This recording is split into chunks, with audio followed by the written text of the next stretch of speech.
Deus não nos coloca fardos, Ele nos alivia.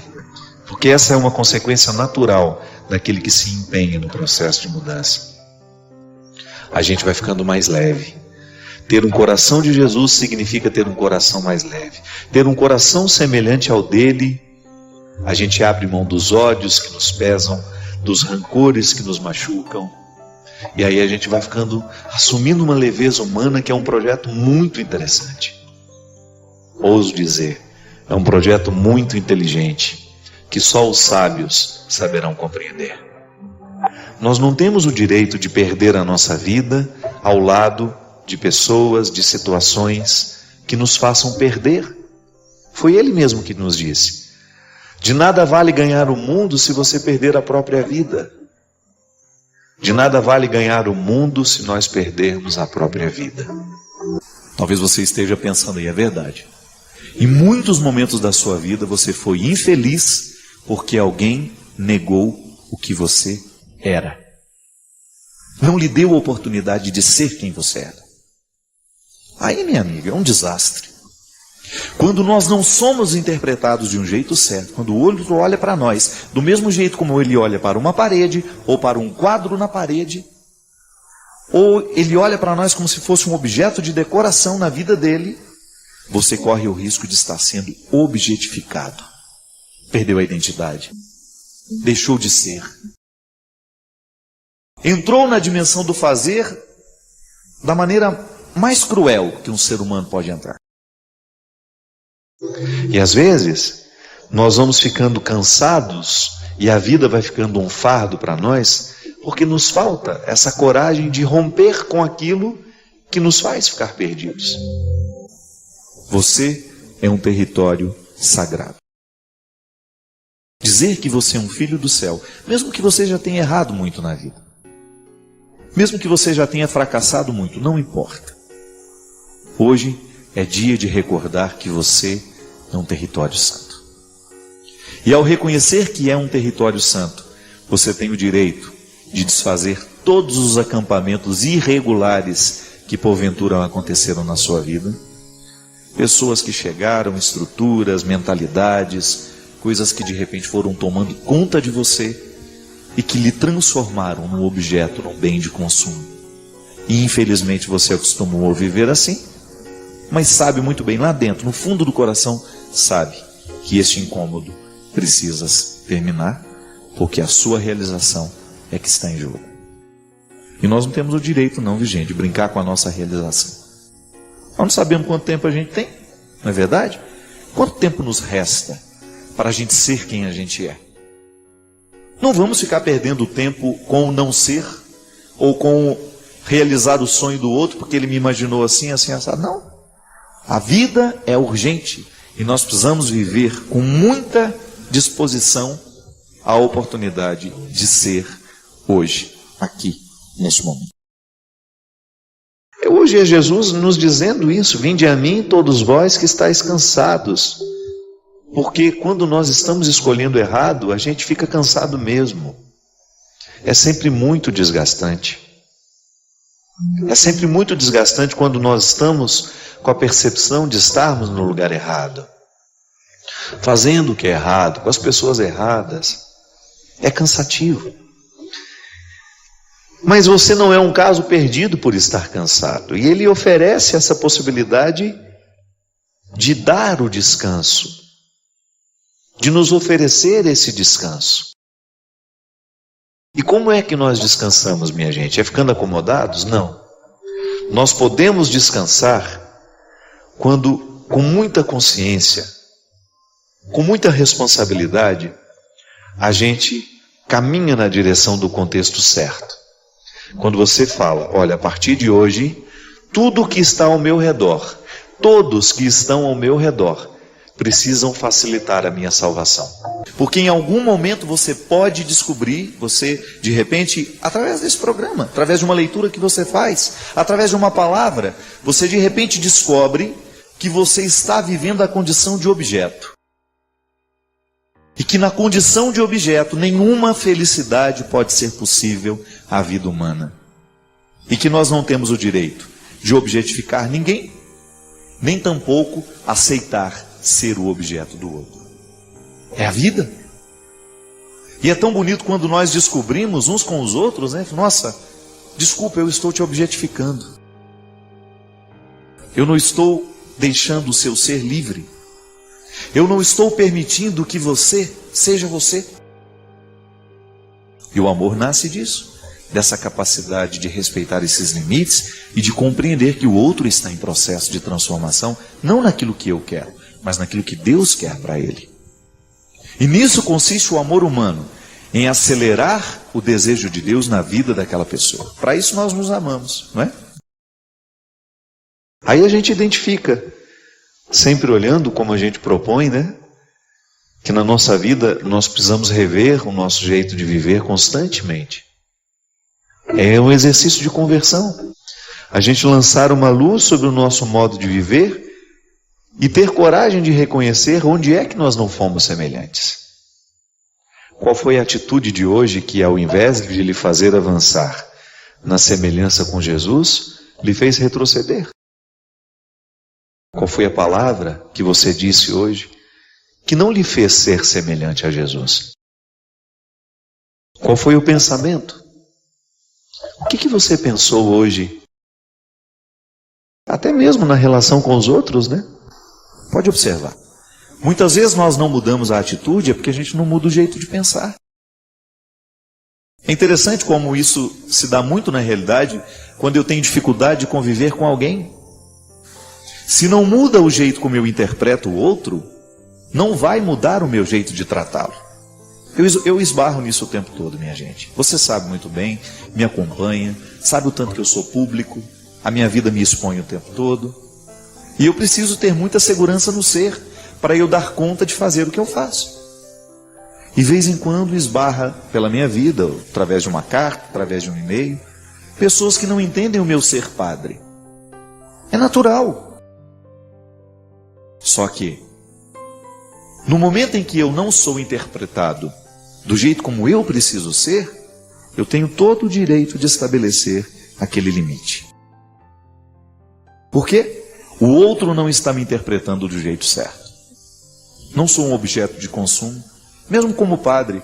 Ainda que eu tenha que doar a minha vida, eu não sou um objeto de consumo. Às vezes nós somos tão cruéis com o que a gente pensa, os nossos preconceitos, as nossas imagens distorcidas do outro. Nós somos muito dissemelhantes, não somos semelhantes a Jesus. Porque se nós olhamos para a maneira como Jesus se relacionava com os seus, era sempre uma postura acolhedora, amorosa, dura às vezes, mas nunca sem perder a ternura e o amor. Aliás, a dureza de Jesus só tinha sentido porque ele queria o bem das pessoas. Às vezes nós somos duros, não é porque a gente quer o bem, é porque nós somos cruéis mesmo. Não adianta você querer modificar a sua ação se você não modificou a raiz que provoca essa ação. É muito mais profundo. Não adianta nada você tentar mudar uma atitude concreta e prática, se você não modifica o motivo da atitude que está no ser. O ser é a casa de todos os motivos, não é? O amor nasce no ser. É por isso que aquilo que a gente realiza, os nossos gestos de amor, eles estão diretamente ligados ao nosso ser que ama. É por isso que o coração, quando ele está acostumado a amar, quando o ser se projeta sempre para a solidariedade, para o amor, para a fraternidade, ele vai ter muita facilidade de fazer o bem. Porque de alguma maneira ele já está orquestrado por um motivo maior interior que o radica naquela situação. O gesto que eu faço, ele pode ser até bonito, pode ser até bondoso, mas pode não ter amor. Por quê? Porque falta muitas vezes uma conexão entre o meu coração e o meu gesto. E quando é que eu vou obter as graças de ter um coração semelhante ao dele? Quando a vida for difícil, gente. Quando alguém me ofender. Então não é quando alguém me elogia que eu aprendo a ter um coração semelhante ao dele. É quando alguém me ofende.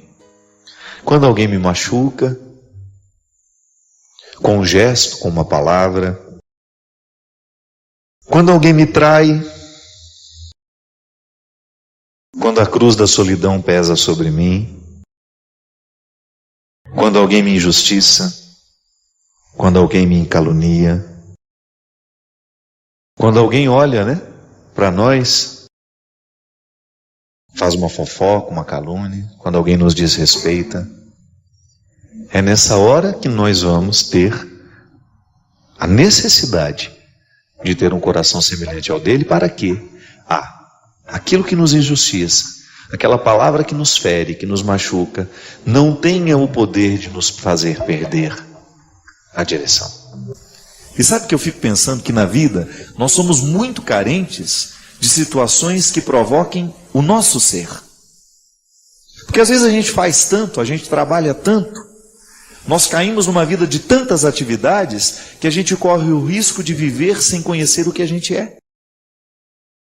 Porque muitas vezes a vida prática estimula o nosso fazer e não o nosso ser.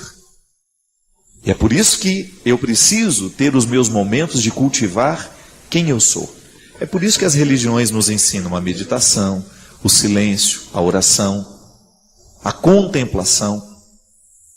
Aí se você sai do campo da religião, você entra no campo da arte, por exemplo. Você vai a um espetáculo, você vai assistir uma ópera, você vai assistir um teatro, um show musical. Tudo aquilo está lhe proporcionando um esquecimento do que você faz e uma recordação daquilo que você é.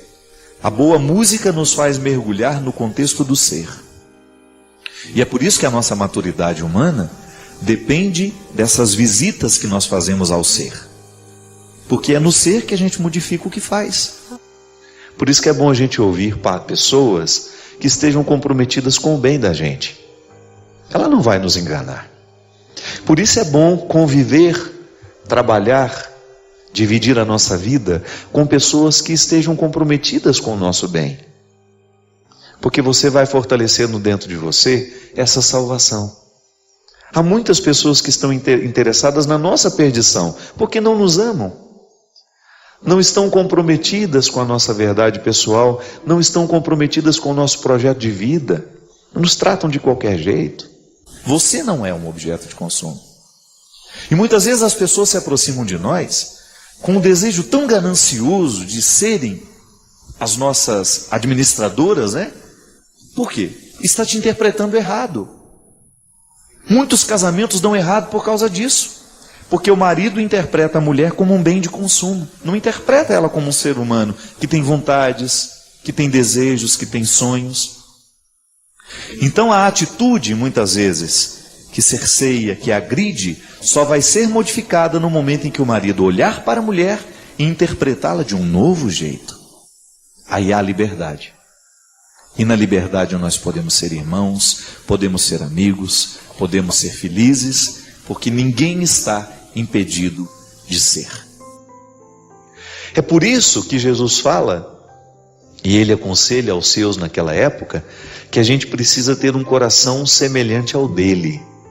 Porque se a gente luta para ter esse coração semelhante ao dele, a sabedoria vai nos ajudar a discernir se o contexto está favorável para a salvação ou se o contexto está favorável para a perdição.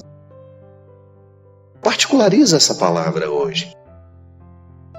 Pensa o que essa palavra representa na sua história hoje.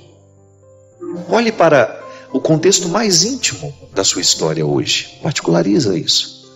Você está hoje enfrentando, enfrentou situações, estabeleceu vínculos hoje que favorecem o contexto da sua salvação ou favorecem o contexto da sua perdição? É possível ser muito concreto nessa reflexão. Então, antes de fazer o que Jesus faz, eu sou convidado a ser quem Ele é. Essa é a ousadia da proposta cristã, para mim, para você. E ao dizer que eu sou filho do céu, eu estou assumindo na minha vida o compromisso de ser com Jesus. E aí, naturalmente, eu vou ter os mesmos gestos que Ele tem, as mesmas atitudes. Mas a palavra primeira é ser. Eu sou cristão. E porque sou cristão, as minhas atitudes nascerão naturalmente cristãs. Naturalmente é uma palavra difícil, né? Porque nem sempre é natural o nosso gesto cristão. Mas é porque falta a conversão do ser. Que a vida cristã não é outra coisa senão você zelar diariamente pelo contexto da sua salvação. Tome posse disso. Ser salvo consiste em você zelar pelo contexto da sua salvação. Aí você olha para a vida que você vive, as pessoas que têm autoridade sobre você, influência sobre você, os livros que lê, a música que escuta, o programa que assiste, aquilo que a gente deixa guardar na cabeça e no coração.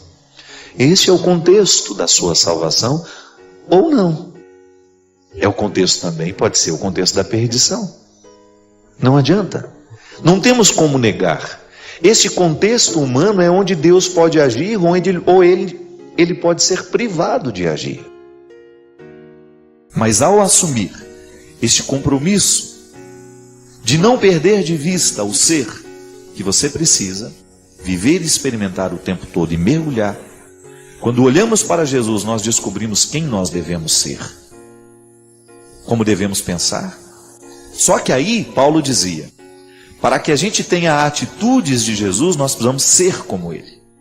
Aí o que ele fala? Que nós precisamos primeiro transformar a nossa mentalidade.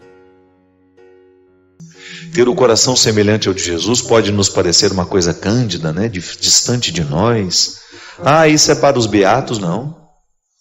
Ter um coração semelhante ao dele é ter um coração que seja capaz de zelar pelo contexto da nossa salvação. E volto a dizer, nós não estamos falando apenas de uma salvação escatológica para depois da morte. Também. É que ela, na verdade, é apenas uma consequência do viver bem.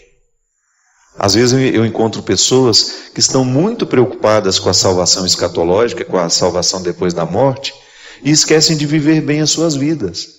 E isso é naturalmente contraditório. Eu não preciso nem me preocupar com a salvação depois da morte se eu vivo bem a minha vida. Se eu zelo pelo contexto da minha salvação, se eu não permito que as estruturas diabólicas tenham ascendência sobre mim ou venham crescer dentro de mim, particularize isso.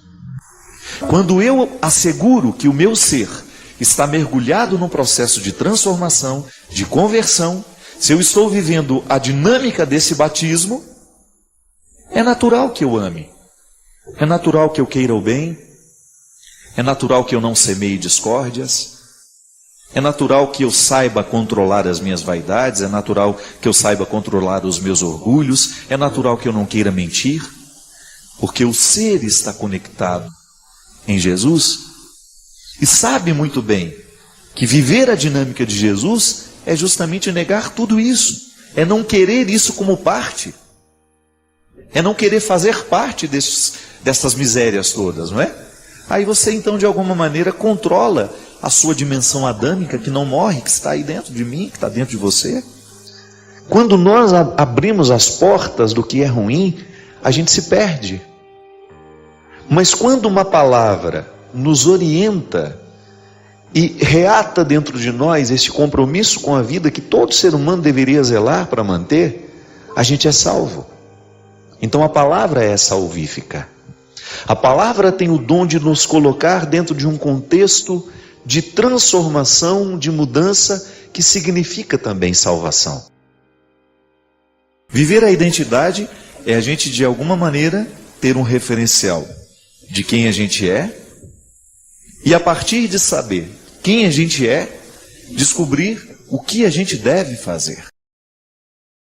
Há sempre um ser que antecede o que faz.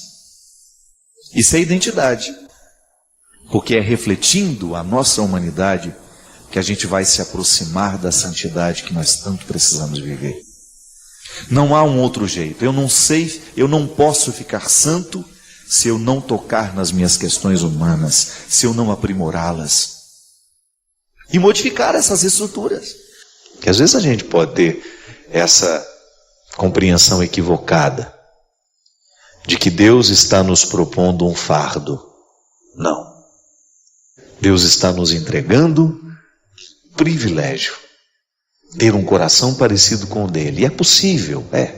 A graça atua em nós. E nós assumimos a responsabilidade de lapidar essas mazelas, de cortar esse mato que cresce, né, na personalidade da gente, que ofusca a semelhança. Aí sim é possível eu ter um coração semelhante ao dele.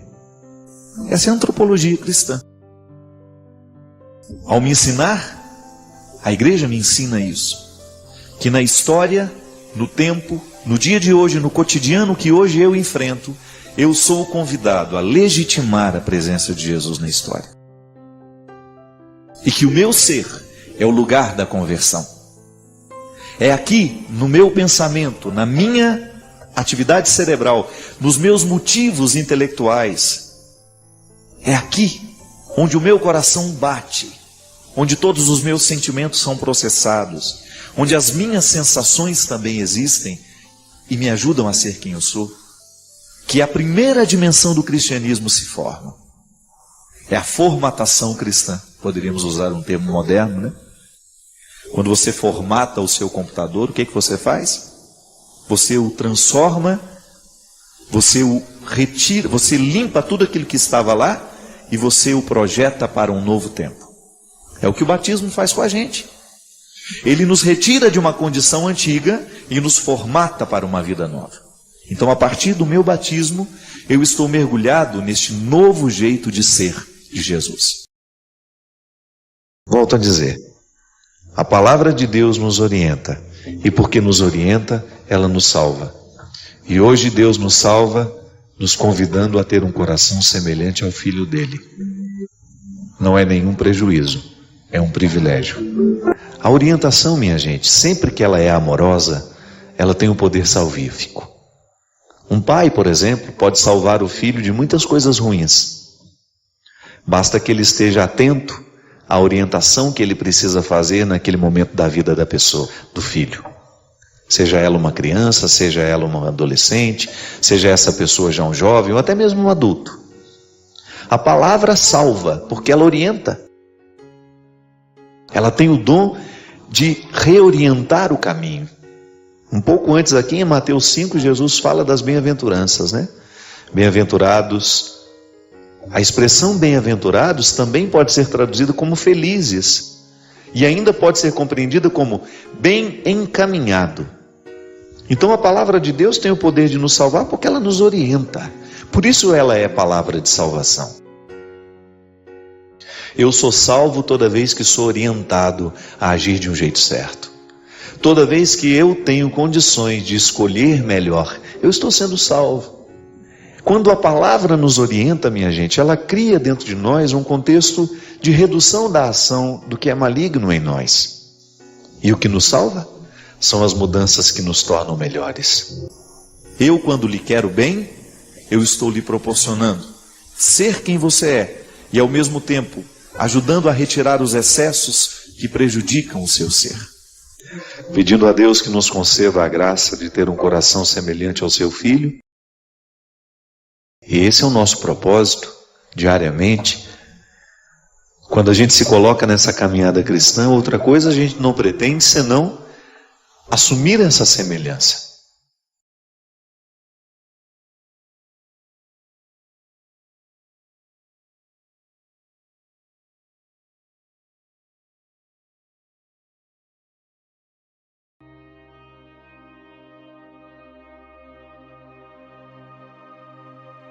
As escolhas que nós fazemos, a maneira como nós escolhemos educar os nossos filhos, a escolha que nós fazemos, como nós vamos comandar o nosso lar, tudo isso é determinante para a nossa satisfação ou insatisfação do futuro.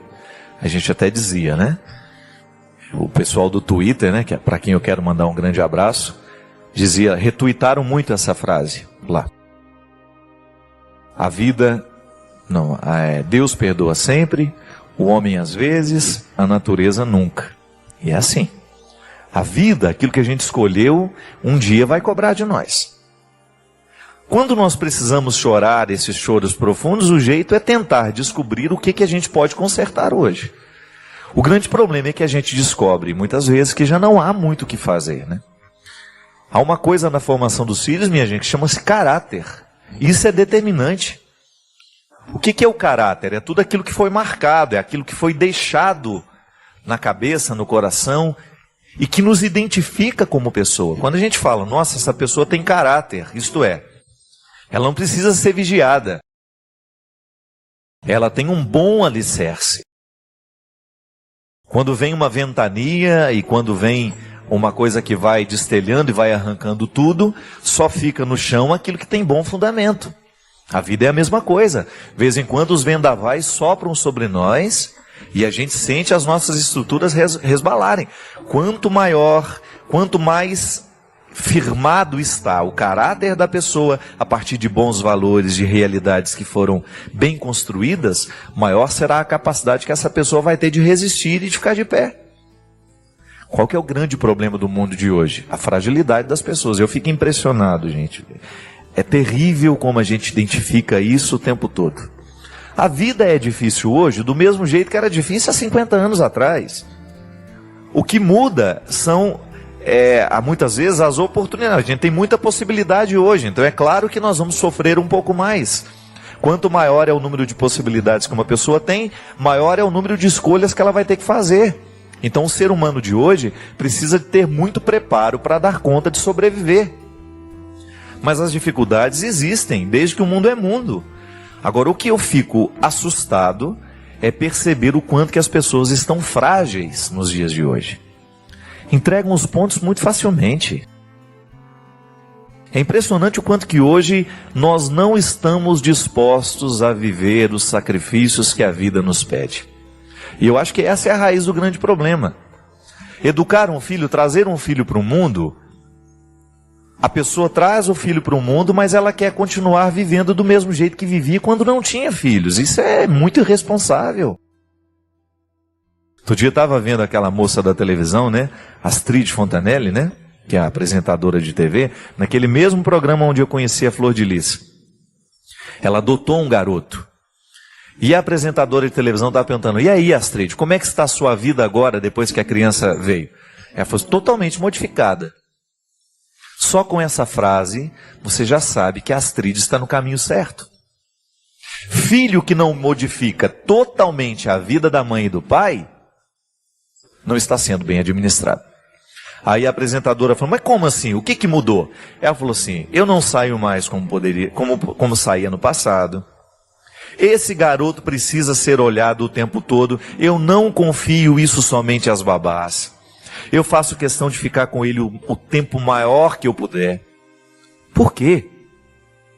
Minha gente, vai ter ascendência sobre o filho, sobre a criança, aquele que tiver mais tempo sobre ela. Aquele que estiver mais tempo com aquela criança.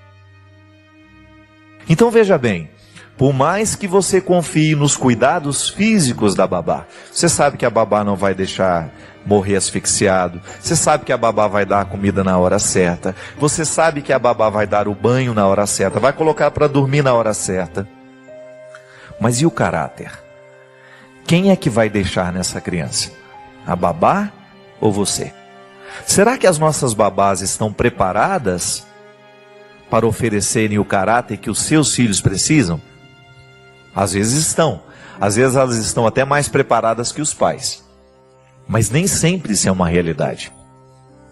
O caráter é que vai determinar é que vai ajudar este menino e esta menina a fazerem as escolhas da vida. A gente fica assustado como hoje os nossos filhos estão indo muito cedo para as drogas. Claro. Os nossos filhos com 11, 12 anos, eles já estão vivendo vida de adultos. Não estão preparados para a vida adulta, mas já estão podendo viver a vida de adulto. Nós já falamos aqui tantas vezes, né? Eu particularmente acho que é uma agressão contra os nossos filhos quando nós os expomos a um período da vida para o qual eles não estão preparados. Criança tem que ser criança. Adolescente é adolescente.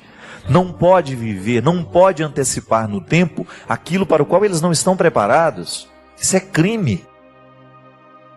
E é por isso que Colocou o filho no mundo, comece agora a administrar esta permanência dele no mundo. Porque se esse filho não der certo depois, nós não vamos ter como olhar para uma outra pessoa. Quem é a grande responsável? Quem é o primeiro responsável pela educação dos filhos? É pai e mãe. É claro que você vai ter uma série de colaboradores. A escola onde ele vai estudar, a creche onde ele vai ficar, os amigos que vão rodear, mas tudo isso também é você que administra. Se você não tem aquele trabalho todo dia de saber o que foi que aconteceu na escola, como é que ele está de vez em quando fazer uma visita lá, perguntar ao professor, como é o comportamento do meu filho aqui dentro, porque nem sempre o filho que você tem dentro de casa é o filho que a professora tem lá. Às vezes existe uma diferença muito grande. Será que o lar está se estendendo para a escola? Será que a escola está estendendo para o lar? Nem sempre. Às vezes nós temos diferença. Então é preciso que aquele que colocou no mundo administre tudo isso, porque senão vai chorar depois. Nós vamos ter que colocar limite para esse filho. Coloque. É melhor colocar agora do que lamentar não ter colocado depois. Aí o filho fica frágil demais, aos 18, aos 20 anos... A gente falava isso aqui na semana passada da mulher. Padre, o senhor fala de quem está na droga, o senhor fala de quem está na prostituição, mas o senhor não fala de quem está na preguiça. É verdade, a preguiça hoje é uma coisa terrível. Por quê? Ela está diretamente ligada à fragilidade. Eu não sei onde é que começou isso. O que é uma realidade muito concreta é que nós estamos perdendo a capacidade de viver sacrifícios. Gente, nós queremos tudo muito fácil. Se aquilo vai dar um pouquinho de trabalho, a gente acha que não vale a pena. A gente deixa para lá. Eu vi histórias do meu lado. Não estou contando coisas que eu só vi de longe, não. Eu vi muita gente ao meu lado não dar certo. Por quê? Porque não quis fazer o sacrifício na hora certa. Não quis estudar naquele colégio, por quê? Porque ele era exigente demais. Vai para o outro que é mais ou menos... Que não vai dar tanto trabalho assim. Isso é honesto? É honesto a gente trocar aquilo que vai nos preparar melhor para o futuro, só porque nós vamos ter que sofrer um pouquinho mais? Não é possível. Essa ascese cristã, né, que muita gente critica, a igreja pregou demais o sacrifício. Eu posso até concordar que em alguns momentos isso foi exagerada a pregação. Mas hoje também... Essa cultura laissez-faire, né, faz o que quer, é tudo muito solto. Isso não vai construir gente também. Se eu quero um resultado, eu tenho que saber que para conseguir aquele resultado no futuro, eu tenho que me empenhar no presente. Não dá certo, gente. Não vai dar certo se você deixar crescer de qualquer jeito, se você não impor limites, se você não disser não na hora certa, se não disser o sim na hora certa, se você não tiver aquele sacrifício todo dia, fazer a lição de casa. Não é só filho que tem que fazer a lição de casa. Pai e mãe tem que fazer a lição de casa. E o que é a lição de casa? Como foi o dia hoje? Onde que você foi? Como é que foi aquela história lá? Não se trata de investigar, não. Se trata de ficar amigo, de procurar estabelecer esse diálogo, que dá trabalho. É chato mesmo. Às vezes você chega em casa cansado, precisando de um descanso, e você chega lá querendo ficar livre de todo mundo, e aí você acaba abrindo mão disso. Tudo bem. Um dia não dá, está cansado demais, mas você não pode abrir mão disso todo dia. Quantas vezes você vê os menininhos, né, pequenininhos, eu falo isso no livro, O Sequestro da Subjetividade, Quem Me Roubou de Mim. É um livro que eu recomendo para todos os pais. Por quê? Porque ele fala disso. Tem exemplos lá concretos de uma mãe que não consegue lidar com o filho de 5 anos. O filho de 5 anos manda nela. Tem total autoridade sobre ela, por quê? Porque ela tem medo de contrariar a criança. Então nós precisamos tomar muito cuidado, porque às vezes nós, ao não impor o limite na hora certa, a gente acaba plantando um problema muito sério para o futuro. E volto a dizer, a vida só pode dar certo mediante a experiência sincera de um sacrifício bem feito, de uma renúncia bem feita, porque é isso que vai dar condições para a gente poder chegar lá e ter o direito de sentar e descansar. Não tem como descansar dessa missão de ser pai. É o dia a dia, é luta, ninguém mandou você casar, ninguém mandou você ter filho, ninguém lhe obrigou a isso. É escolha. Então, se você fez essa escolha, você precisa ter essa responsabilidade todo dia. E isso não vai ficar pesado à medida que você ama, gente. Quando o amor é que resolve tudo isso. Isso é interessante também. Você percebe que quando você ama alguém de verdade, você é capaz de fazer sacrifício. E você vai descobrindo o próprio caminho que o amor indica para falar o não na hora certa e dizer o sim na hora certa. É assim que tem que ser, não adianta. Agora, é luta, é sacrifício? É. Mas ninguém diz também que seria muito fácil.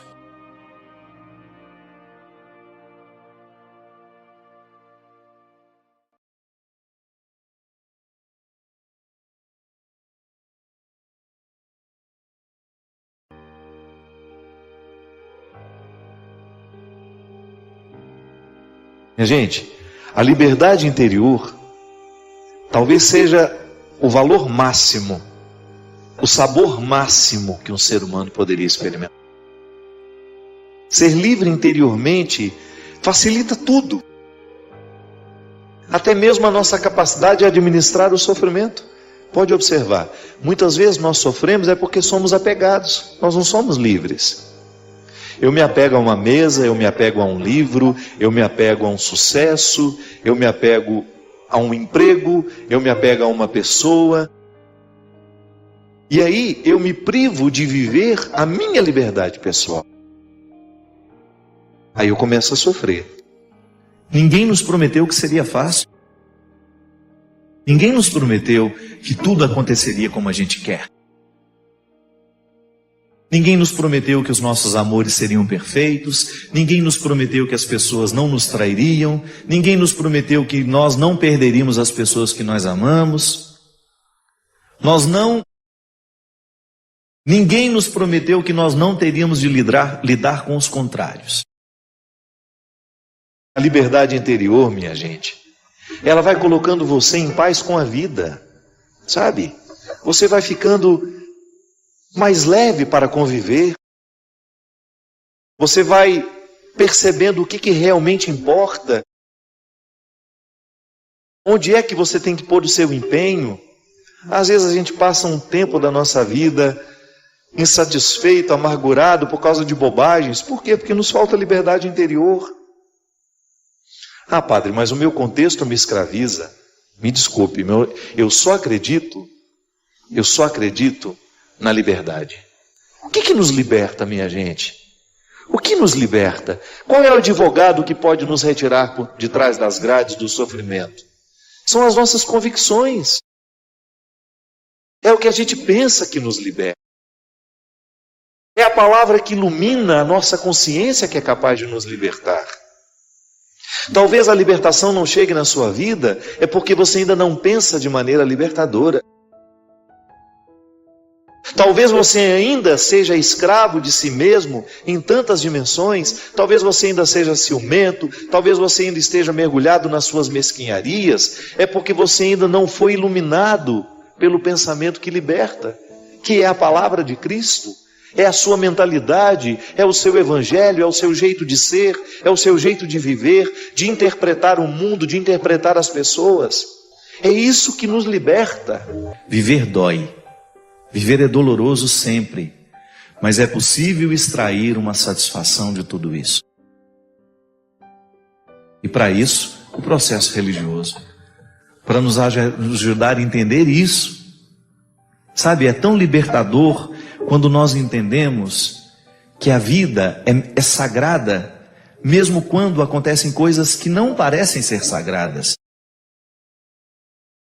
Que mesmo em meio a desgraças, nós podemos dar um sentido religioso a tudo isso. E nós podemos compreender todo este processo humano como um dom a ser administrado de maneira santa. Eu hoje quero receber a vida, quero lidar com essa vida com maturidade, porque eu a compreendo como um processo santo. É santo viver. É sagrado viver. E eu não tenho o direito de negligenciar essa sacralidade da vida com as minhas infantilidades. Por que eu digo que talvez seja um dos maiores sabores humanos, do ponto de vista espiritual, afetivo, que o ser humano pode experimentar é a liberdade? Porque a partir do momento que eu sou um homem livre, eu começo a me interpretar de um jeito certo. Eu começo a olhar para mim com o devido respeito, com a devida reverência. E eu começo a olhar para o outro também, permitindo essa liberdade.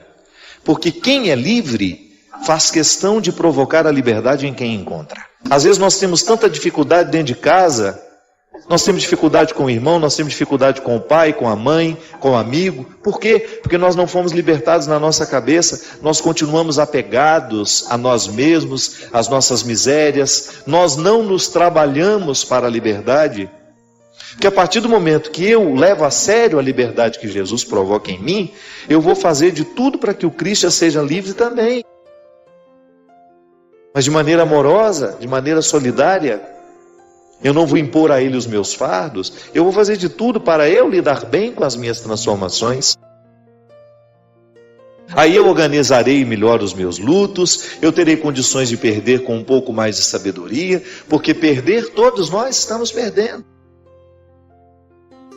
Todos nós estamos perdendo o tempo todo, mas há ganhos, que se você quiser perceber, é só abrir os olhos.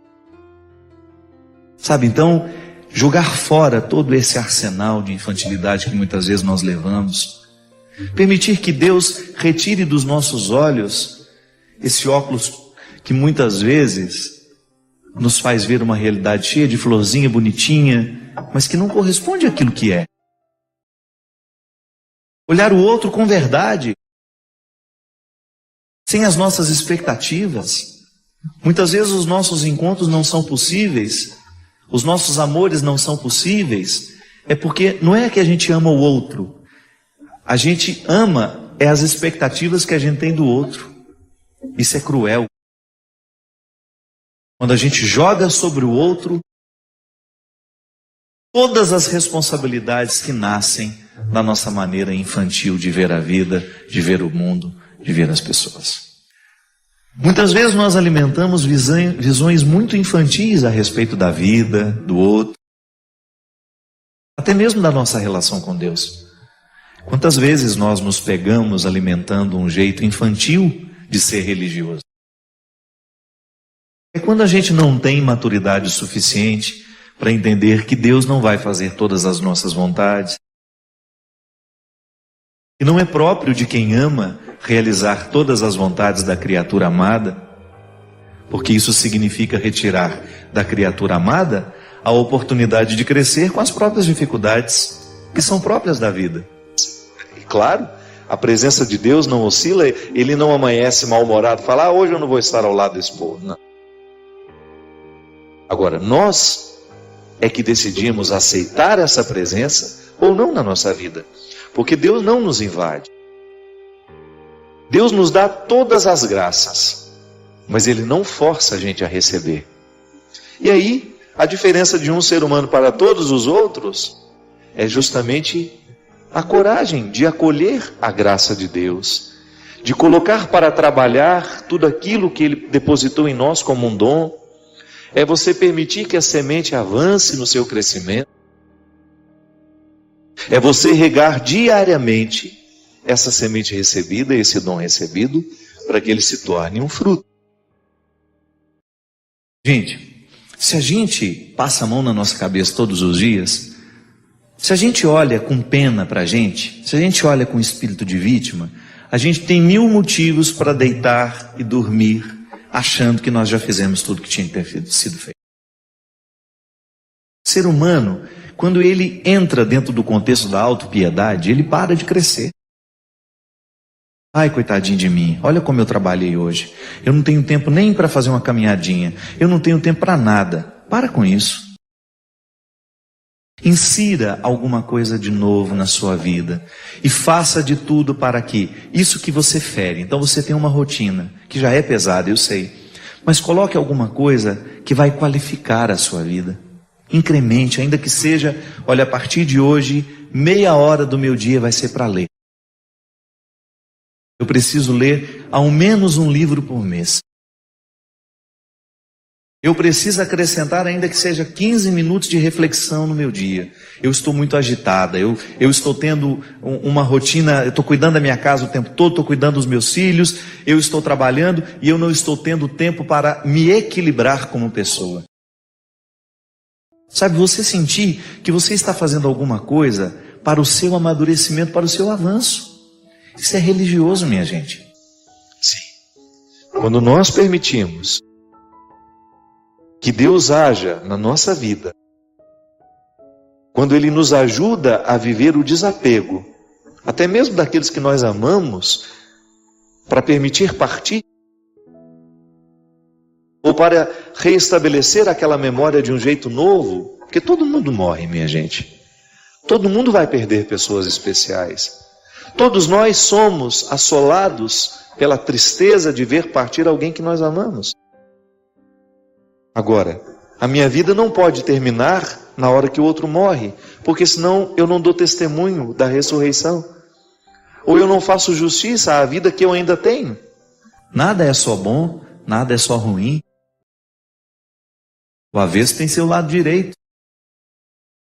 Um tecido, quando você olha para ele, você tem de pensar que existe um avesso que o sustenta, que é tão importante quanto o lado direito. De nada vale, né? Você fazer uma roupa bonita, com tecido de qualidade por fora, se você não dá a mesma qualidade ao tecido por dentro. É assim? A experiência humana é a mesma coisa.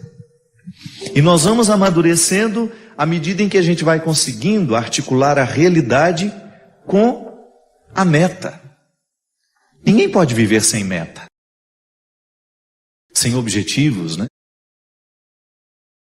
Quando você permite que a graça de Deus lhe alcance,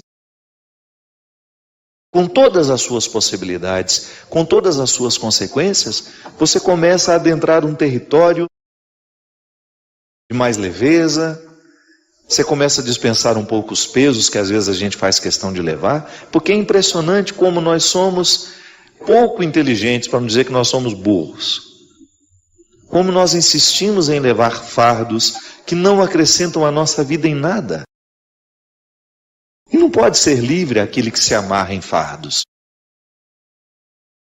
Não pode descobrir a graça da liberdade interior aquele que se apega a situações, a pessoas, a coisas. Uma maneira infantil de ver a realidade é tão nociva. Ela nos priva tanto de viver a vida como ela merece ser vivida. Primeira coisa é retirar essa história de que nós vamos ter uma vida feliz porque nós somos bons.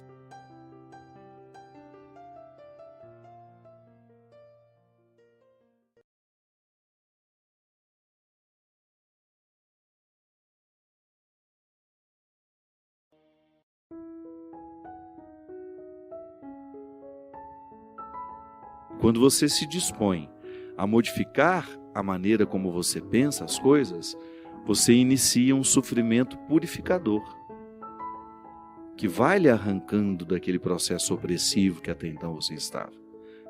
Dei o exemplo do ciúme e volto a ele. Uma pessoa que é movida pelo ciúme, ela não tem paz. Ela vive para observar o que o outro está fazendo, quem estava com ele, quem foi com ele, quem deixou de ir, com quem que ele falou, com quem ele deixou de falar. E a pessoa vai se sentir sendo preterida, né? Ela vai se imaginando assim. A partir do momento que ela pensa, não faz sentido eu pensar assim. O outro tem o direito de ter a vida dele e eu estarei ali, eu participarei de acordo com a minha possibilidade e com a abertura que eu posso alcançar. Aí, naturalmente, você começa a pensar diferente o outro e você. Agora, quando eu percebo que o meu pensamento é capaz de me libertar das minhas angústias, você ganha um grande aliado, que é a reflexão. A reflexão é o melhor remédio para curar as nossas angústias, os nossos sofrimentos, porque quando refletimos com sabedoria, com equilíbrio, a gente tem uma possibilidade de expulsar de nós os sentimentos opressivos. Dá certo, viu?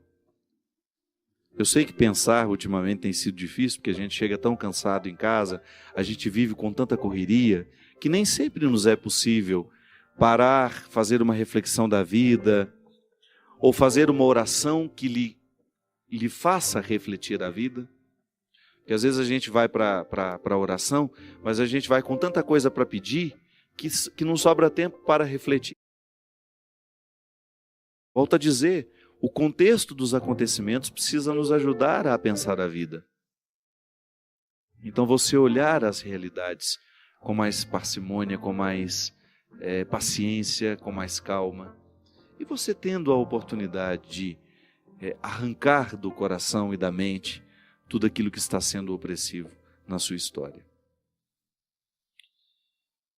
Eu, particularmente, penso que quanto mais a gente traz a reflexão para a nossa vida, mais a gente vai ficando libertado. Jesus dizia isso, né? Conheceis a verdade e a verdade vos libertará. Qual é essa verdade? Como é que nós chegamos ao conhecimento da verdade? Mergulhando em nós mesmos. Se você quiser conhecer a verdade, você tem que mergulhar em si mesmo. É aqui dentro que tudo está revelado. Quando eu começo a ter o conhecimento do meu funcionamento, eu deixo de ser alheio a mim mesmo. Aí eu começo a lidar melhor comigo. É interessante, minha gente. Também muitos dos nossos sofrimentos nascem e são mantidos porque a gente não sabe lidar muito bem com a gente. Passamos, às vezes, uma vida inteira, né? Sem se aventurar. A gente passa a vida sem se aventurar na experiência do autoconhecimento. A gente vive para fora demais. A gente vive o tempo todo para fora, para fora, para fora. Isso vai nos tornando pessoas fúteis, sem consistência. E é tão triste isso, quando você percebe que está lhe faltando consistência. Que quando nos falta consistência, a gente não para em pé. Do ponto de vista humano. Jesus deu conta de viver o Getsêmani dele, apesar do sofrimento, apesar de ter achado difícil, a Sagrada Escritura nos diz isso, ele deu conta por causa da consistência humana que ele alcançou ao longo da vida. Jesus não brincou de ser gente. Ele levou a sério a possibilidade de ser o filho de Maria, de ser o filho de José.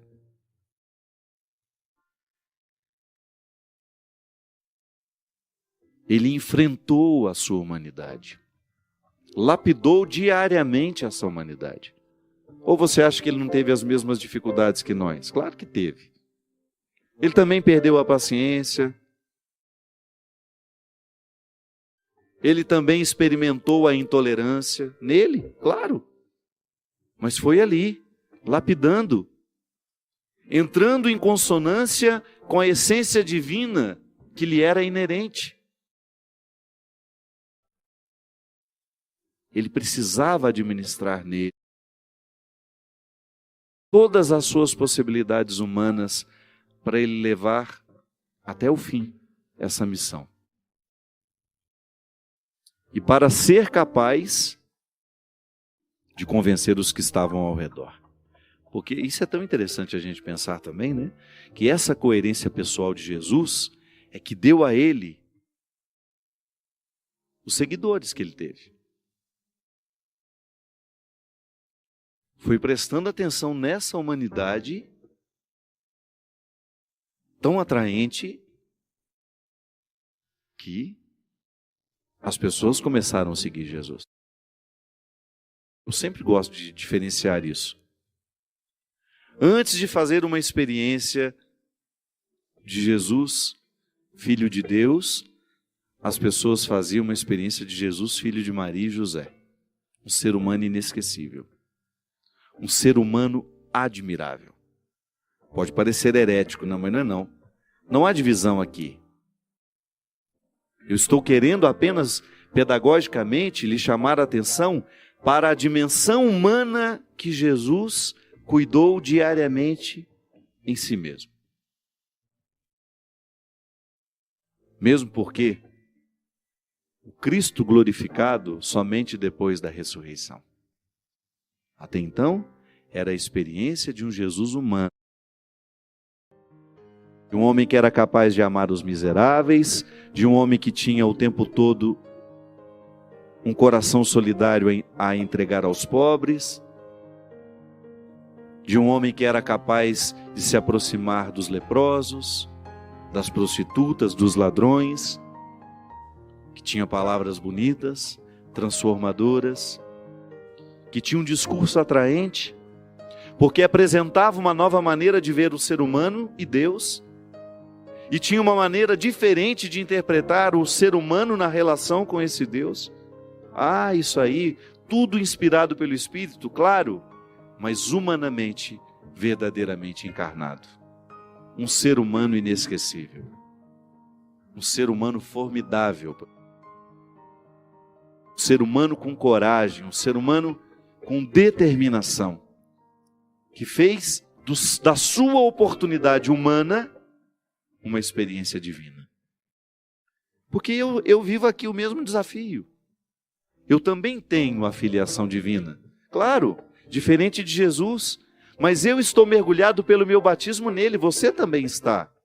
Então nós temos a oportunidade de viver também esse aprimoramento humano, claro, com mais esforço, porque eu sou pecador, você também, mas nós somos auxiliados pela graça divina. O Cristo glorioso está manifestado em mim, concedendo-me diariamente coragem e força, graças, para que eu tenha condições de vencer o pecado que me habita, que me puxa, que me arrasta. E aí, o sofrimento se torna para mim uma oportunidade de aprender essa força, essa dinâmica que fez Jesus ser tão atraente no seu tempo. Sim, porque nós precisamos ser cristamente atraente aos que nos observam. A vida cristã que nós praticamos precisa ser atraente aos outros. E será atraente à medida em que ela for consistente, quando ela não for da boca para fora, quando ela for um valor internalizado em nós. Quando ela for de fato uma maneira de pensar, um jeito de ser, que nos leva adiante, que nos faz estar no mundo e para o mundo, com a mesma missão que Jesus esteve. Claro, nós somos muito limitados, mas foi Ele mesmo que nos disse que nós podemos fazer as mesmas coisas que Ele. Nós também podemos expulsar o demônio do mundo, nós também podemos expulsar a injustiça do mundo, nós também podemos proclamar a verdade e estabelecê-la como uma regra de vida. Basta a gente ter disposição de sofrer toda vez que for difícil ser assim.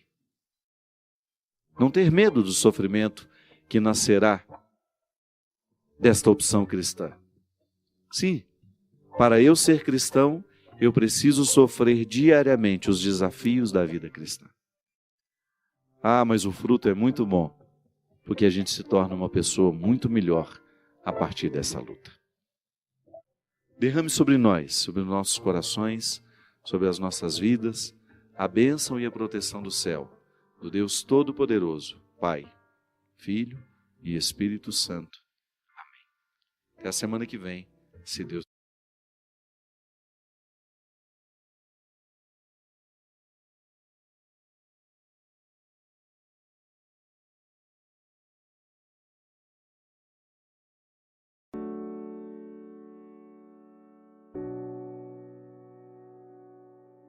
Mas nós também não podemos esquecer as necessidades espirituais. São as misérias humanas, são as pessoas que estão padecendo pela falta de harmonia pessoal. Aqui, antes de terminar o primeiro bloco, a gente falava da necessidade que nós temos de viver essa reconciliação diária. Sim, exercer a misericórdia é ajudar os que estão próximos a nós a viverem também essa reconciliação. A psicologia nos ensina que o inconsciente, embora não seja acessível a mim, eu tenho realidades inconscientes que foram registradas dentro de mim, na minha cabeça, no meu cérebro, nas minhas emoções, que eu não tenho como acessar. Mas de vez em quando eu identifico alguma coisa do meu comportamento que eu desconheço a causa e que está lá no meu inconsciente, mandando os recados, né? O inconsciente manda os seus recados. Alguém um dia ajudou na construção do nosso inconsciente. De maneira que muitos medos de hoje, a gente precisa compreendê-los à luz do passado. É por isso que a terapia, a boa terapia, é aquela que nos faz acessar as realidades inconscientes. E vamos jogando luz sobre esse inconsciente e vamos consertando aquilo, no dia de hoje, aquilo que estava estragado lá no passado. É assim que a gente se torna gente, com erros e acertos. São realidades que são favoráveis a nós e outras que não são tão favoráveis. Porque todos nós temos uma alma filosófica, mas às vezes a gente passa a vida inteira sem despertar essa alma filosófica. É interessante, gente, eu gosto, né, da filosofia e vivi durante muito tempo, hoje tenho me dedicado bem menos, mas li muito filosofia e a mim sempre encantou, fascinou essa história de você transformar o seu pensamento, de você viver uma renovação do pensamento que repercuta no nosso jeito de viver. Essa filosofia prática mesmo, né? De você identificar as questões do dia a dia, as mais fundamentais, as mais profundas, e você se fazer essas perguntas e nem se trata de respondê-las, mas de conviver com elas. Então encontro pessoas o tempo todo que estão se reconciliando com a figura de Deus Pai. Racionalizam isso. A experiência humana que eu tenho não pode me determinar.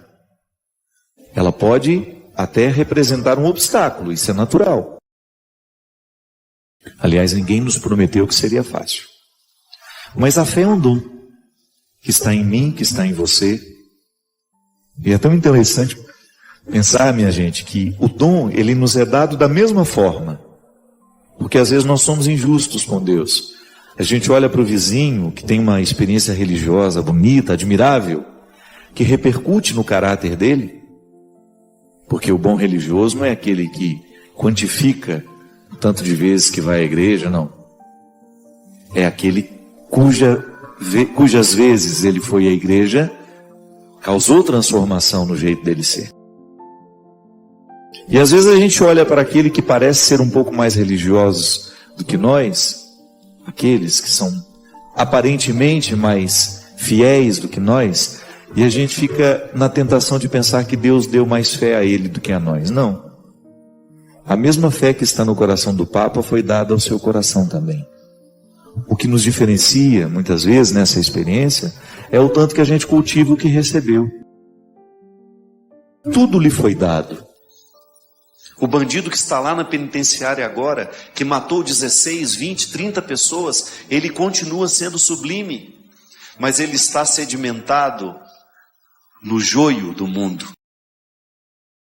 Alguém precisa recordá-lo que ele é sublime, porque quando eu assumo a condição de ser sublime, eu começo a iluminar o outro para que ele veja o mesmo milagre nele. Onde você tem uma pessoa com a posse de sua dimensão sublime, ali ela se torna instrumento de transformação para as outras. Pode observar, é natural em nós que a gente ofereça ao outro aquilo que nos fez bem. É natural no humano, por mais egoísta que ele seja. A gente é egoísta quando é materialmente falando. A gente tem medo de perder, mas quando é um bem, você escuta aquela pregação, escuta aquela música. Por quê? Porque eu acho que vai acontecer em você o mesmo que aconteceu em mim quando eu ouvi. Ou se não for igual, vai ser alguma coisa parecida. Você vai se recordar que é sublime. Um livro, a leitura de um livro pode acender em nós a consciência de que somos sublimes. Pode ser que ninguém esteja vendo, mas o seu gesto faz diferença e repercute no mundo. Porque toda vez que nós tocamos de maneira positiva a vida e o coração de alguém, o bem ganha mais um elo nessa corrente. Toda vez que nós temos a oportunidade de provocar um sorriso no outro, uma alegria, uma bênção, um sentimento de paz, de amor, de misericórdia, o mundo todo está sendo consertado naquela pessoa. Sim, de vez em quando nós esbarramos em pessoas que nos recordam que somos sublimes. Não é que você deixa de ser porque alguém não te fala, é porque você se esquece mesmo. O mundo nos puxa demais, o joio tem uma força terrível sobre nós, ele causa um processo de encantamento ao contrário. Ele nos desencanta e ele não permite que a gente saia dele. As forças do mundo são cruéis quando o assunto é sedimentar as pessoas em suas misérias. E é por isso que dá tanto trabalho depois ir lá arrancar aquela pessoa que ficou sedimentada em suas misérias. Às vezes a sedimentação que é feita por um casamento infeliz, uma pessoa que assume uma vida com a outra sem ser amado, sem amar, aquele relacionamento infeliz sedimenta aquela pessoa naquele contexto de destruição e ela esquece que ela é sublime. Então a gente entende que Deus Pai é amor quando eu faço uma experiência positiva do meu Pai que é amor. E se eu não tive esse Pai amoroso na minha vida, eu faço uma transposição. Eu entendo a partir disso. Então eu racionalizo. É verdade, o Padre Fábio tem razão. Muitas vezes as minhas dificuldades com Deus não são com Deus, são com meu Pai. E como eu chamo de Deus de Pai, eu transfiro automaticamente as dificuldades que eu tenho meu Pai para Deus. É uma terapia, né? Tomar consciência disso é terapêutico, porque te liberta. Jesus já dizia isso. Conhecereis a verdade e a verdade vos libertará. Eu quero falar com você, sozinho, sozinha, como se você estivesse comigo. Só nós dois aqui. E eu pudesse escutar de você. Quantas vezes você duvidou de você? Quantas vezes você se interpretou muito pior do que você é?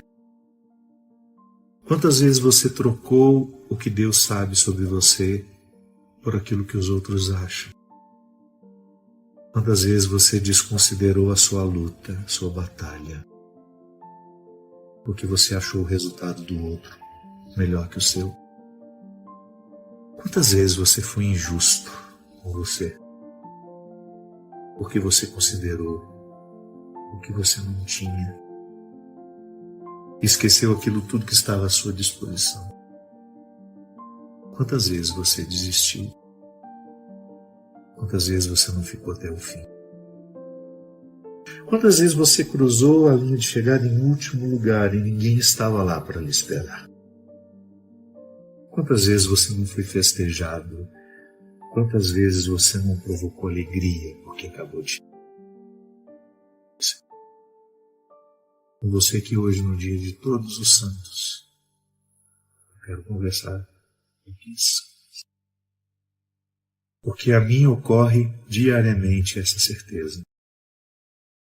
O meu trabalho, a minha vida, com pessoas melhores do que eu, as minhas fragilidades ficariam disfarçadas.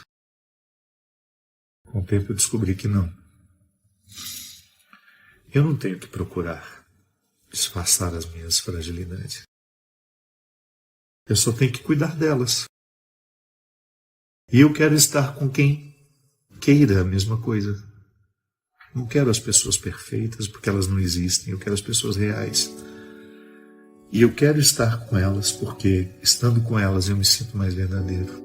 Por isso eu quero estar com você. E quero que você acredite da mesma forma como eu pude acreditar. Se o processo religioso lhe jogou fora Se em algum momento da sua vida uma autoridade religiosa, um discurso religioso colocou uma oposição entre você e Deus, ouse retirar esse obstáculo. A vida de santidade é para você, sim. E vida de santidade é cultivo diário, é luta constante, de nunca permitir que o pior prevaleça. Que os detalhes da sua personalidade, que não são muito iluminados, que não são bonitos, que eles aos poucos percam a força, que você lide melhor com você. Que você não se sinta excluído, que você não se sinta fora. Que a sua coragem seja infinitamente superior àqueles que lhe desanimam.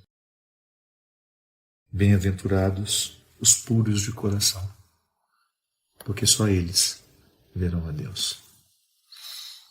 Eu sou líder religioso e posso dizer que a pureza de coração não é um privilégio de religiosos. Pelo contrário. Às vezes é o lugar onde a gente menos encontra pureza de coração dos meios religiosos.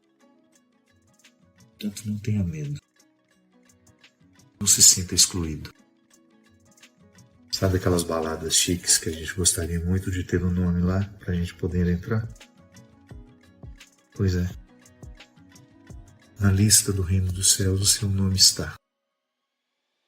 Ninguém vai retirar.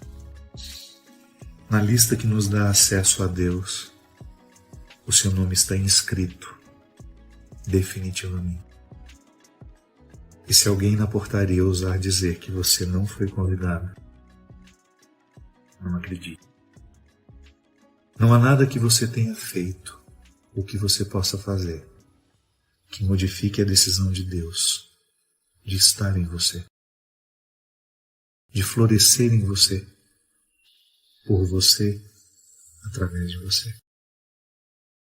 Não há nada, absolutamente nada, que modifique essa decisão. É com você que eu quis falar. Você que tem dificuldade de acreditar que Deus ama você. Por aquilo que você fez. Ou por aquilo que você deixou de fazer. Eu tenho certeza. E a minha fé me faz pensar isso o tempo todo. Que a Adélia Prado tem razão. Quando num poema em que ela tenta fazer uma descrição de Deus, ela diz que Deus tem a pele vincada de tanto sorrir para ela. É assim.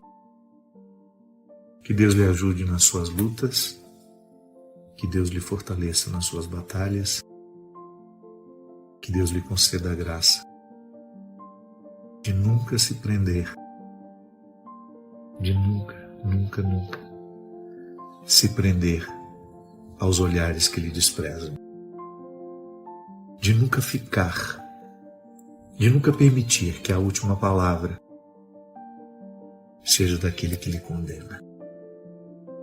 Que você desafie a ouvir a voz que lá no íntimo, que quando não está sob os obstáculos dos que gritam ao nosso redor, nos garante, nos dá a certeza de que o nosso lugar na lista continua. O banquete está posto e você será eternamente convidado. Chegue quando quiser. Venha quando quiser. É Deus a lhe dizer que hoje a santidade é sua. E que nós somos convidados a viver em empenho diário para que a nossa santidade floresça da maneira mais bonita, mais simples. Para que a nossa santidade seja hoje e sempre um projeto de vida. Que Deus nos abençoe nas conselhos frontais. Ele que é Pai, Filho e Espírito Santo. Obrigado por terem estado comigo.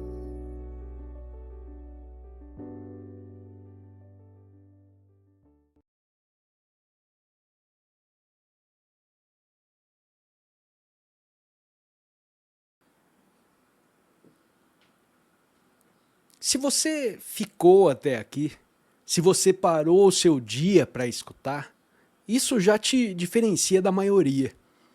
Curta, comente de onde você está ouvindo e dá uma olhadinha nos links da descrição. Com certeza você vai encontrar aí mais conteúdo que continua essa conversa com você. Valeu, um grande abraço e até o próximo vídeo. Tchau, tchau.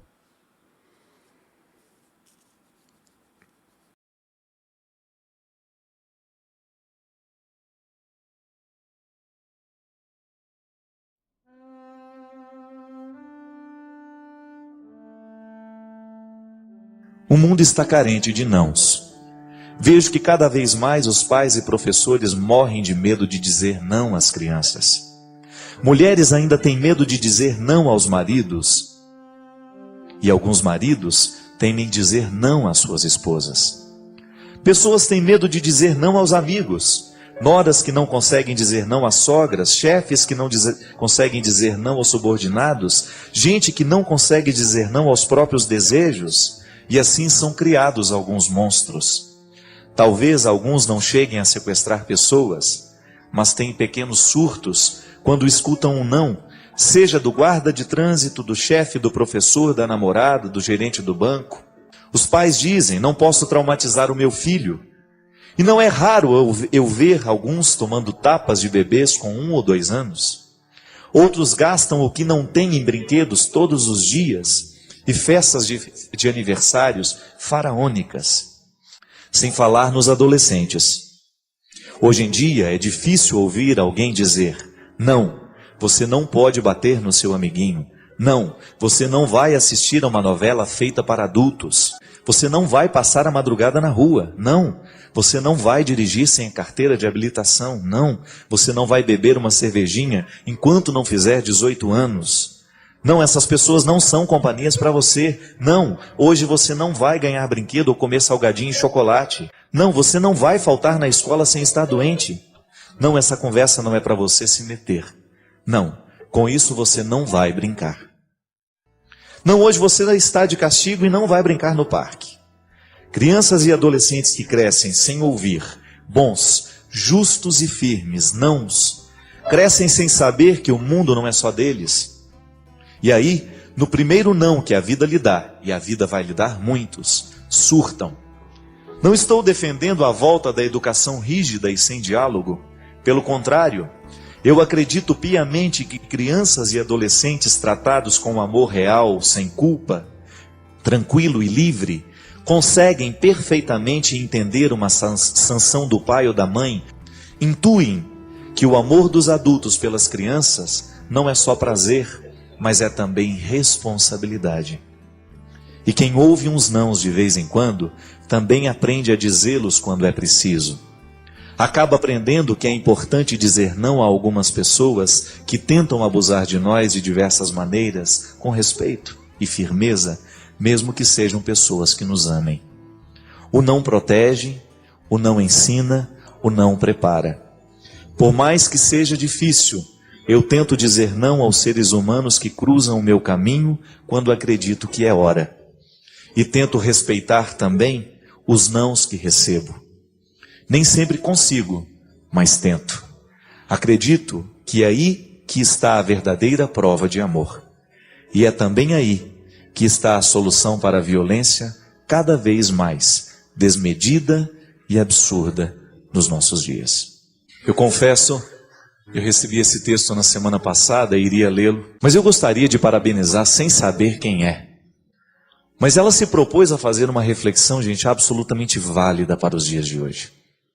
Minha gente, cada vez mais eu me convenço, e eu falo até aqui no meu livro do sofrimento, que as grandes tragédias, elas são alimentadas aos poucos. Grandes tragédias acontecem a partir de pequenos descuidos.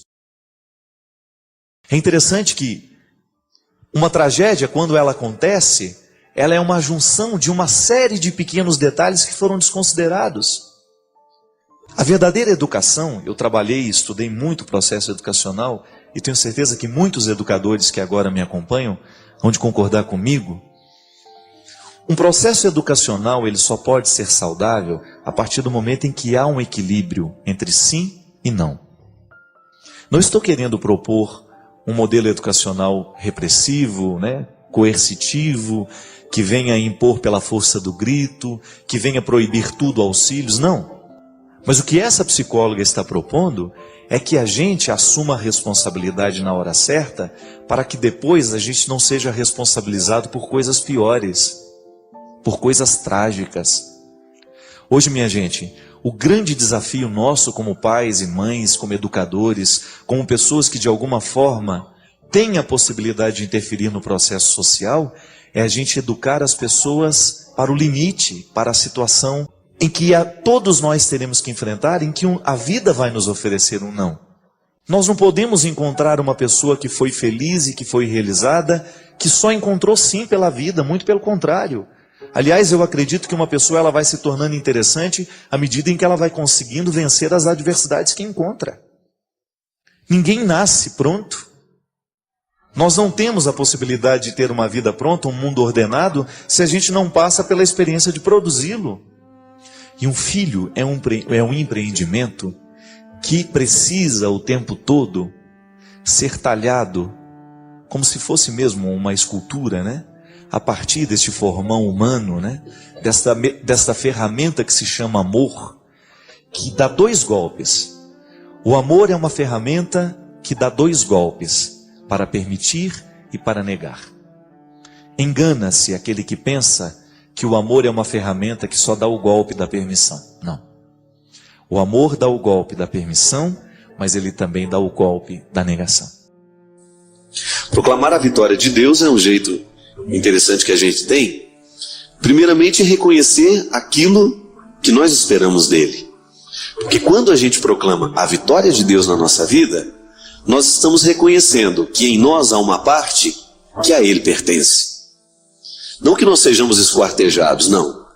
Essa totalidade do ser humano consiste em compreender que nele há uma parte irrenunciável que pertence ao sagrado. Território sagrado. É a identidade cristã sendo assegurada nestes detalhes da existência. Quando a gente descobre que dentro de nós há um espaço para a coragem, mas que também há um espaço para a fraqueza. E que na reconciliação dessas duas realidades, porque elas precisam ser reconciliadas o tempo todo, uma vez que ninguém é corajoso sempre, mas ninguém também é um fracote sempre. Nós fazemos a mistura, a transição de o tempo todo a gente se reconhecer em algum lado dessa história. Não te condenes a morrer com os teus defeitos. Coisa mais triste, minha gente, é quando a gente fala assim, eu sou assim e não mudo. Porque quando a gente diz que a gente não vai mudar, de alguma forma a gente já começou a morrer. Porque aquilo que não muda é aquilo que está morto. Por isso que o conceito de santidade é um conceito dinâmico que nos move o tempo todo para a vida. Santo não é aquele que está no definitivo, não. Santo é aquele que está no movimento constante de lutar para ser melhor. Santidade, todos nós somos convidados a viver. E às vezes nós achamos que santo é coisa de gente que já está no altar. Não. Santidade é uma realidade, é uma luta para a qual todos nós estamos convocados. Não tem que ficar se acomodando nos defeitos que a gente tem. É tão bom a gente ter a sensação que cresceu. Erga os olhos, destranca a tua voz. Vem receber novas vestes de luz e proclama comigo a vitória de Deus. Destranca a tua voz. Você que tantas vezes tem medo de dizer, você que tantas vezes tem medo de falar das tuas dificuldades, dos teus limites. É tão bom a gente ter coragem de assumir que a gente é frágil. É tão bom a gente ter coragem de assumir a fragilidade, porque depois dela, a coragem toma conta de nós. E isso é realidade, não é uma conversa fiada, não. Às vezes nós nos empenhamos tanto para vencer, mas a gente esquece de um detalhe pequeno e tão fundamental na vitória. Para a gente alcançar a vitória, nós precisamos o tempo todo fazer a experiência constante de permitir que aquilo que é parte de Deus em nós, que Ele cuide, que Ele alimente. Porque aquilo que é dele, Ele já está fazendo acontecer. Agora a vitória muitas vezes não ocorre porque falta a nossa disposição de trazer as talhas com água para que Deus faça a água transformar-se em vinho. Este movimento é humano, é decisão humana acreditar na palavra que transforma a água em vinho. Você já parou para pensar quantas realidades humanas você experimenta? Quantas realidades você hoje vive na sua vida que são semelhantes à história do vinho, da água que se transforma em vinho?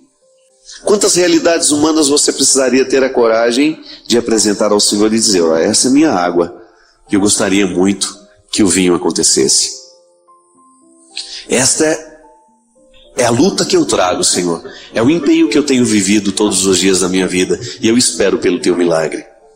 Porque eu sei que esse milagre se dá a partir de dois caminhos, o meu e o seu, que num determinado momento se juntam.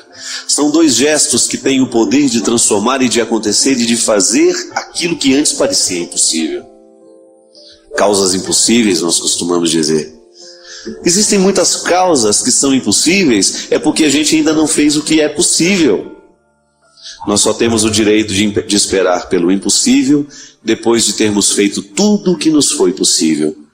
E trazer a talha com água é um jeito que a gente tem de apresentar ao Senhor o nosso empenho e a nossa disposição. Deus entra na nossa vida é aqui. Às vezes a gente costuma falar que quem se converte é o coração, né? Mas vamos ser concretos hoje. Deus entra pela cabeça, sabe por quê? O coração é apenas metáfora daquilo que o cérebro já decidiu. Você ama é aqui. Por isso que quando a cabeça não funciona, quem sofre é o coração. Quando a gente não decide certo a pessoa que nós vamos amar, quem sofre é o coitadinho aqui, que vai vivendo as pressões, né, e depois ele vai infartando aos poucos. É assim.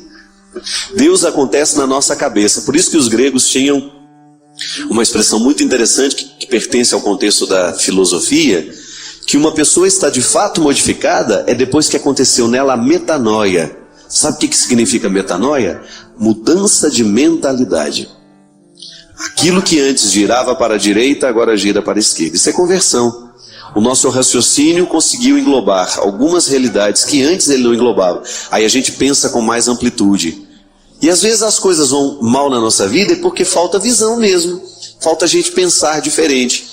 Porque Deus acontece na nossa vida quando a gente pensa. Deus acontece na nossa vida quando nós agimos pelo bom senso. Ou quando nós começamos a colocar a vida a partir de algumas reflexões. Ou quando nós começamos a viver de maneira mais refletida. Aí a gente começa a abrir os horizontes para aquilo que antes parecia tão estreito. Aí nós começamos a acender luzes em lugares que antes estavam tão escuros. E é isso que nós queremos fazer.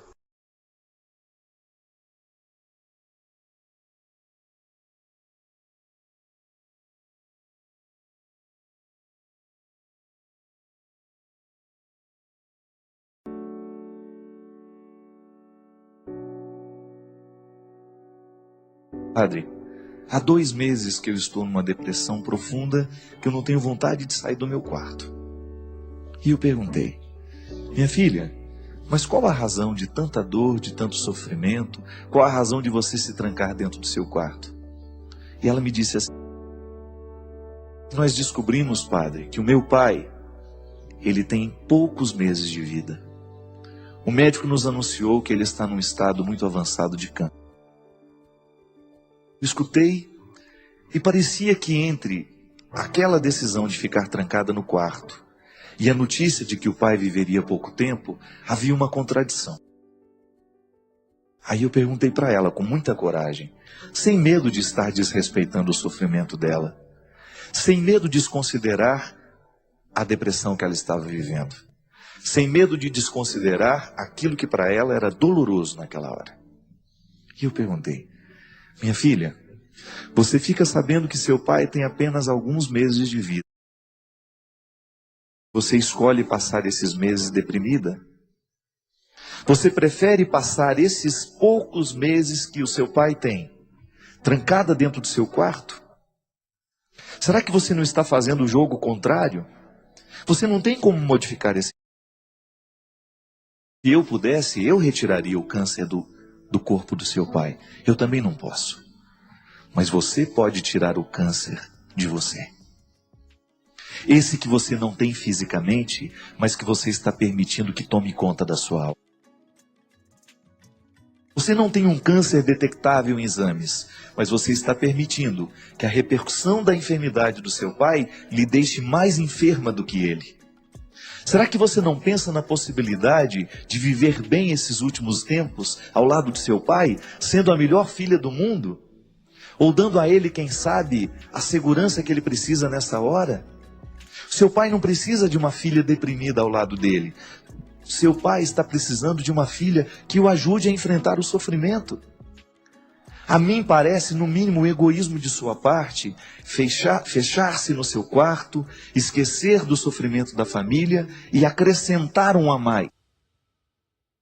É hora de reagir. Você não tem como mudar o quadro, mas você pode mudar a moldura. Você não tem como modificar a cena final, mas eu tenho certeza que você tem possibilidades de estabelecer agora um jeito diferente de interpretar isso. Ao invés de pensar na sua dor, no seu sofrimento, olha para o seu pai e vai ajudá-lo a viver esta hora. Esteja do lado dele em todos os momentos. E vá viver, vá viajar, vá levar o seu pai para ver o que ele gosta, vá levar o seu pai à medida das possibilidades dele para estar com as pessoas que ele ama. Tire mais tempo da sua vida para estar do lado dele e ao invés de ficar trancada dentro do seu quarto, lamentando de maneira antecipada a morte do seu pai, vá celebrar a vida que ainda resta.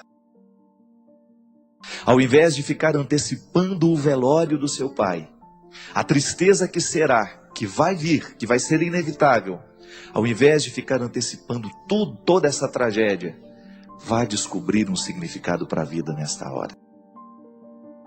Ela me olhou assustada, mas parece que acordou. Depois me deu notícias de que aquele susto, de que aquela palavra despertou dentro dela a responsabilidade. Eu tenho poucos dias ao lado do meu pai. Eu vou vivê-los com qualidade. Talvez, minha gente, o que falte para nós seja esse choque. Que nós possamos também descobrir que diante das dificuldades que nós temos, algumas reações ainda são possíveis. O grande problema é quando diante das dificuldades nós não reagimos. Muitas vezes os problemas nos paralisam e a gente não toma nenhuma iniciativa para resolvê-lo. A gente se tranca nos quartos, a gente se tranca na estrofe triste, assim como o poeta coloca na música a tristeza de uma estrofe, uma decepção tão presente nessa estrofe. Eu não tenho amigos, eu estou decepcionado, eu não tenho aonde ir. São frases que justificam qualquer porta trancada. E é fácil a gente se trancar no quarto. É fácil a gente fechar a porta para as soluções. Sabe por quê? Porque enfrentar o desafio das soluções requer esforço de todos nós. Trancar a porta, fechar-se no egoísmo e dizer eu não estou aqui para ninguém é muito fácil. Agora você abrir a porta, enfrentar a doença do pai, enfrentar o fim, enfrentar as situações que virão de tudo isso dá trabalho. E eu sei que na possibilidade de fecharmos a porta, será muito mais fácil fechar. Nós vamos nos apoiar nesta fechadura e vamos nos esquecer do resto. Mas e aí? Depois que morre, depois que termina. Eu sempre digo, minha gente, que a nossa vida, ela é sempre qualificada a partir de dois sentimentos muito comuns dentro de nós. Ou nós temos saudades boas do que a gente viveu, ou nós temos remorso. São nessas duas vielas que nós vamos, que nós moramos, que nós construímos as nossas casas. Vielas são caminhos estreitos, pois eu digo para você, são caminhos estreitos mesmo. Agora você é que sabe, com a vida que você está vivendo hoje, com aquilo que você está fazendo hoje, é que você descobre se você está construindo saudades ou se você está construindo remorsos. As escolhas que você fez ao longo do dia, hoje, você tem matéria-prima de futuro. Tudo que você escolheu, tudo que você falou, tudo que você viu, tudo que você desejou, tudo que você fez. Isto é matéria-prima que um dia vai virar saudade boa de se lembrar ou vai virar remorso. A menina, diante da incapacidade de lidar com a morte do pai, ela estava criando futuros remorsos. Porque depois que o pai morresse, certamente ela iria lamentar muito o tempo que ela perdeu. Ela ia perder oportunidades preciosas de estar ao lado dele. Coisas que depois da morte você não tem mais como. Só na eternidade. Mas essa eternidade demora para chegar, porque a nossa vida aqui, nós não sabemos quanto tempo nós vamos ter.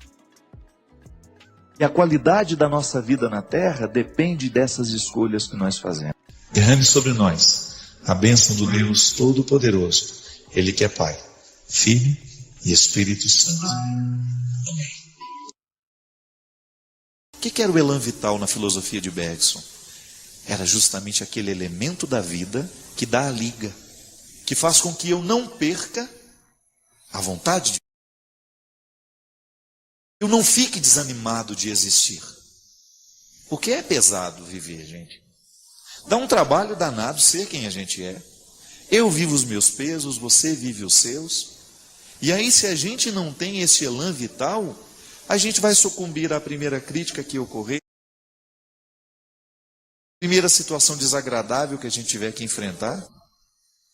E é assim que nós vamos reestabelecendo este elan vital e a gente vai agregando sempre mais valores para que este elan vital seja sempre sustentador. Viktor Frankl dizia que para alguém dar conta da vida, ela precisa ter um sentido.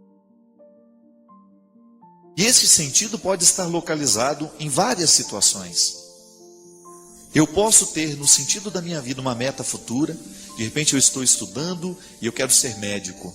Ser médico é um sentido para eu acordar cedo todos os dias, vencer as dificuldades da faculdade, vencer as lutas que eu preciso estabelecer todos os dias, porque não é fácil a gente alcançar metas. Metas estarão sempre envolvidas em distâncias, estarão sempre perpassadas por dificuldades. Aí eu descubro o assombro da metafísica, eu descubro o elan vital da filosofia de Bergson e eu descubro o sentido da vida de Viktor Frankl. Várias explicações para uma mesma coisa. E na verdade, no momento que a gente está vivendo, a gente nem precisa da compreensão teórica da filosofia. O que a gente precisa mesmo é da coragem para que esta filosofia se encarne na nossa existência. Da mesma maneira como o Verbo de Deus se encarnou no seio de Maria, no ventre de Maria. Eu preciso viver esse mistério da encarnação todos os dias. Eu preciso encarnar em mim todos os sonhos que eu necessito para ser quem eu sou, as metas, os propósitos, aquilo que eu estabeleço. Olha, eu não quero morrer com esses defeitos, então eu estabeleço metas para vencer esses defeitos. E aí eu vou sendo feliz. Compreendendo que felicidade, neste caso, não é um mar de rosas, não são só alegrias, não. Felicidade como sendo aquela sensação boa de você estar lutando como precisa lutar para que as coisas venham a acontecer como você, de alguma maneira, projetou. E ainda que não aconteça totalmente como você projetou, você vai saber lidar com os resultados que são contrários, porque isso é uma questão de sabedoria, é uma questão de maturidade. Só as crianças esperam que a vida seja perfeita. E à medida que elas vão crescendo em maturidade, elas vão descobrindo que não é bem assim. Não é verdade? Não é uma das maiores lutas que nós precisamos viver? Um dos maiores lutos que nós precisamos organizar como pessoas é este. É eu entender que a vida não é como eu gostaria que fosse. Mas eu pego aquilo que é e faço um trabalho comigo para que a minha felicidade seja possível, mesmo quando tudo parece irremediavelmente perdido. Tantos testemunhos, tantas pessoas que nos escreveram e que nos contaram justamente momentos difíceis, ou então que estão enfrentando agora dificuldades, que se a gente não cuida, elas vão se avolumando, elas vão crescendo, e depois fica impossível de superar. Igual goteira, minha gente. Se no seu telhado tem uma goteirinha pequena, conserte logo. Porque essa goteira pode começar a pingar pela parede, no chão, e ela pode causar uma infiltração terrível. Por quê? Uma gota d'água não pode prejudicar uma parede. Mas uma gota d'água pingando todos os dias, aí sim ela tem poder de destruição. O mesmo acontece na nossa vida, né? De vez em quando a gente vai permitindo que as pequenas gotas do ressentimento, da mágoa, do ódio, do desajuste afetivo, isso vai pingando dentro de nós, até nos nossos relacionamentos, né? Se a gente não corrige todos os dias aquilo que está errado entre nós, a gente corre o risco de depois não ter mais remédio, porque a gente permitiu que a gota fosse minando, fosse impregnando e prejudicando a estrutura. Uma casa terá que ser demolida se ela foi prejudicada na sua estrutura. Se a parede está feia, você entra dentro de uma casa, às vezes está tudo tão sujo, né? Mas se a base, se a estrutura está bem cuidada, não tem problema nenhum. A mesma coisa somos nós. A gente também precisa fazer passar por esse processo de transformação todos os dias, né? De análise. Poderíamos usar um termo da psicologia, por que não? Fazer a análise é o quê? É você perceber onde é que está pingando. E o que está pingando. Para que você possa ter uma ação efetiva. Que tenha a possibilidade de modificar, que tenha a possibilidade de transformar aquilo que está lhe incomodando. Porque cá entre nós, a vida é muito boa para que a gente venha perder goteiras, não é verdade? Com coisas ruins. Não. Aquilo que incomoda o coração hoje precisa ser resolvido hoje. Sabe por quê? Porque você merece direito seu deitar na sua cama daqui a pouco, ou agora já. E você dormir bem, tranquilo. Por quê? Porque você corrigiu as goteiras que estavam prejudicando a sua paz, a sua saúde afetiva, né? Essa digestão emocional que se a gente não faz todos os dias, começa a fazer muito mal para a gente. Eu desejo que você, nas suas lutas, você tenha sempre o direito e a possibilidade de retirar os seus excessos, para você ter diante dos seus olhos a sua verdade fundamental, sem exageros, só você. E a partir disso, você reencontrar o caminho da vida. Obrigado pelo seu carinho, pela sua atenção. E que Deus abençoe muito você. Que Deus derrame sobre o seu coração, sobre a sua casa, sobre a sua vida, a disposição que caracterizou o coração de Nossa Senhora. Para que, exemplo dela, a gente também possa ser um cristão de verdade, levando sempre Jesus no colo, para apresentá-lo àqueles que ainda não o conhecem. Derrame sobre nós a bênção do Deus Todo-Poderoso, Pai, Filho e Espírito Santo.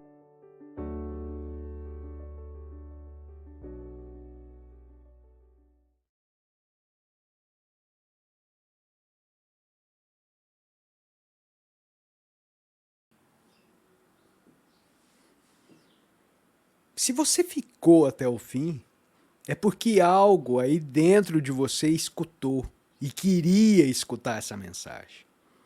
Comenta aí a cidade onde você nos vê, envie esse vídeo para alguém que vai entender o que você sentiu. Essas pequenas ações ajudam essa mensagem a propagar e a continuar existindo.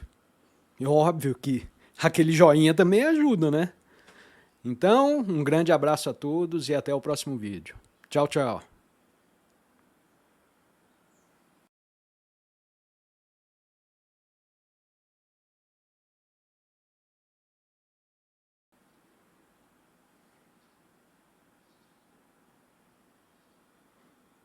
Estamos encerrando aqui o vídeo de hoje, mas o que foi dito pode continuar reverberando em você. Comenta aí nos comentários de onde você é, diga o que ficou mais forte e, se você quiser, se inscreve e compartilhe. Isso ajuda a manter o nosso canal vivo. Além, é claro, de dar uma olhadinha na descrição, porque aí sempre tem material que pode dar continuidade ao que você ouviu aqui hoje. Valeu, um grande abraço e até o próximo vídeo. Tchau, tchau!